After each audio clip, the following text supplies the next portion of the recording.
Mé jméno je Joana Adolfová, je mi 48 let.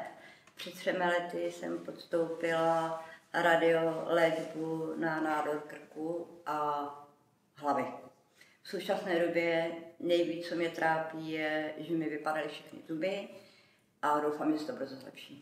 Samozřejmě to byl šok, protože jsem to nečekala, asi jako nikdo, a věděla jsem od první chvíle, že prostě budu věřit a věřím tomu, že to dobře dopadne a bude to dobrý. Tak největší potíže nebyla ani tak samotná radioterapie, bych řekla za mě, ale spíš PEC, který mi doporučili. S tím jsem se teda prála neskutečně, protože moje tělo ho absolutně nepřijímalo.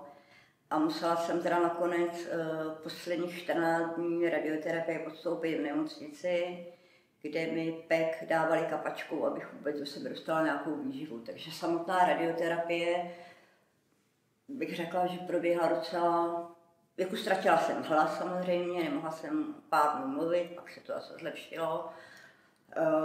Problémy s polikáním, ale tím, že vás vlastně, nebo dostanete léky na bolest, tak to tak necítíte. Člověk úplně přehodnotí ten dosavadní život, který měl, a zjistí, že lidi, o kterých jsem myslela, že se o ně může opřít, tak se k něm otočí zády a přestanete pro ně prostě během vteřiny existovat, úplně vás odsunou. Ale na druhou stranu zase lidi, o kterých si to nemyslíte, že by mohli, tak jsou vám hroznou oporou do dneška a dávají vám prostě motivaci a sílu to všechno zvládnout. Tak úplně největší oporou mi byla moje maminka, která každý den, opravdu každý den za mnou chodila do nemocnice, starala se o mě. Mám 3 bratry, který za mnou s Pelhřimova se střídali, jezdili za mnou, navštěvovali, podporovali. Potom bych asi zmínila moji kamarádku Štěpánku, kterou jsem poznala díky tancování, na který jsem začala chodit, tančila jsem latinu, a taky vlastně lektor toho tance, pan Petr Čadek, který mě neskutečně podporoval a podporuje do dneška. A dali jsme si za cíl na začátku léčby, že si ještě jednou zatančíme a že to rozjedeme, a to se nám splnilo. Určitě jaký vliv radioterapie bude mít na moje zuby, protože to jsem opravdu nevěděla, že to dopadne tak, že o všechny přijdu a budu se s tím přes 2 roky teď vlastně prát. Ale jinak jsem v podstatě věděla, že se mi bude špatně polikat, budu špatně jíst, budu mít spálení, když ztratím hlas. S tím všem jsem tak nějak počítala, ale ty zuby teda s tím jsem nepočítala vůbec.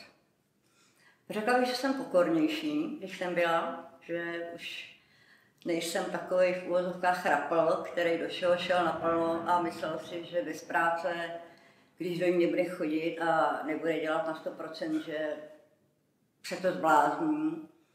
Ale hodně jsem zvolnila, vážím si svoji rodiny, o hodně víc než předtím.